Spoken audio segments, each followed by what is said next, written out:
جب میں بغداد شریف گیا نا، غوث پاک کے مزار شریف مجھے اتنی باتیں یاد ہے، میں غوث پاک نے کہا کوئی میرے مدرسہ نا، غوث پاک کا مدرسہ، کب میرے مدرسے سے ایمان والا اچھی نیت سے دیکھتا ہوا مدرسے سے گزر جائے نا تو وہ جنتی ہو جاتا ہے۔ سبحان اللہ، سبحان اللہ۔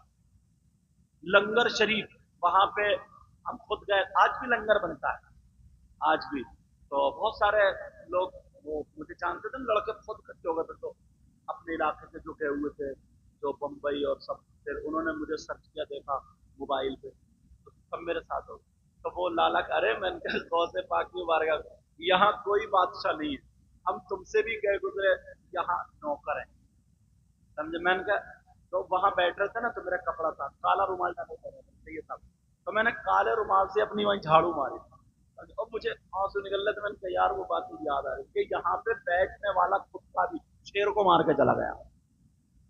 اعلیٰ حضرت نے جو کہا نا، کیا دبے جس پہ حمایت کا ہو پنجہ تیرا، شیر کو خطرے میں لاتا نہیں کتا تیرا۔ اللہ۔ پھر ہم صبح صبح فجر کی نماز پڑھنے دریا دجلہ کنارے ٹہلنے گئے، تو میں وہ جگہ دیکھ رہا تھا یار، میں کہہ رہا تھا جو میں نے پڑھا ہے کہاں ہے کہاں ہے کہاں ہے، ڈھونڈ رہے تھے کہاں ہے۔ تو وہ جگہ، وہ بولے لڑکے بولے حضرت کیا ڈھونڈ رہے ہیں، کیا دیکھ رہے ہیں؟ میں نے کہا یار ایک اللہ کے ولی یہاں پہ جن کے مزار پہ ہمیں جانا ہے، انہوں نے یہاں پہ جنت کی پلاٹنگ کی، کیا کیے؟ جنت کی پلاٹنگ کی ہے۔ اچھا، جنت کی پلاٹنگ کیا کی ہے؟ انہوں نے دریا دجلہ کے کنارے نا مٹی کے ایسے سے گھر بنائے، خلیفہ ہارون رشید کے زمانے میں۔ ان اللہ کے ولی کا نام بتاؤں؟ ان کا نام ہے حضرت بہلول دانا۔ کیا نام ہے؟ بہلول دانا۔ ان کے مزار بھی وہیں آگے، اور زبیدہ کا مزار بھی وہیں۔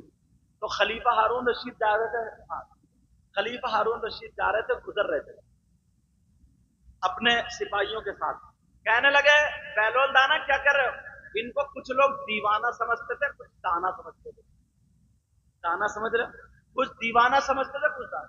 کہہ رہے بہلول دانا کیا کر رہے ہو؟ بولے جنت میں مکان بیچ رہے ہوں۔ بولے کتنے کا؟ بولے 10 روپے کا۔ یہ ہنس کے چل دیے، بولے یار میں تمہیں بہلول دانا سمجھتے تھا، مگر دیوانے ہی نکلے تھے، اور چلے گئے۔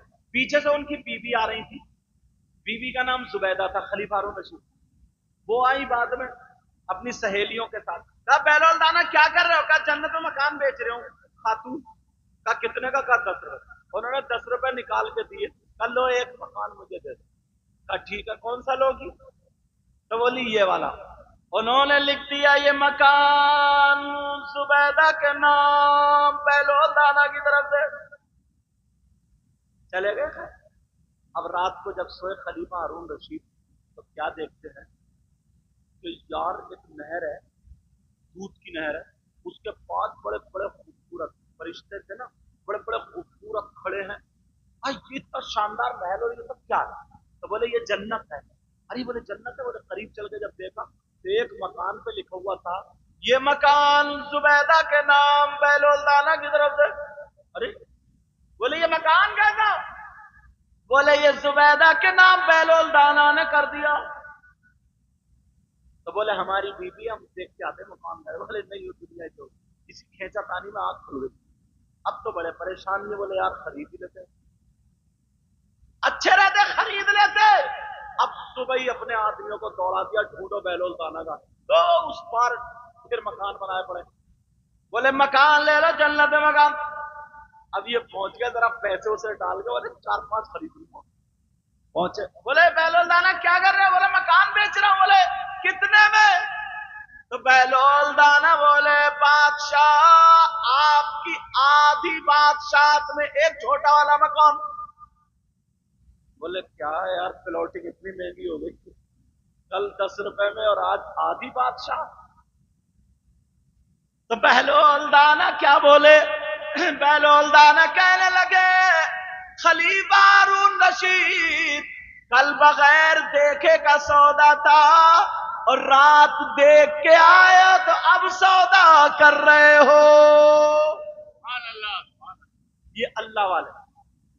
بہرحال غوث پاک کی بات چلی، اب وہ آئے لوٹ کے لوٹے والے بابا بڑے پیر کی بات، بڑے پیر مسکرا کے بولے ہاں شیخ احمد،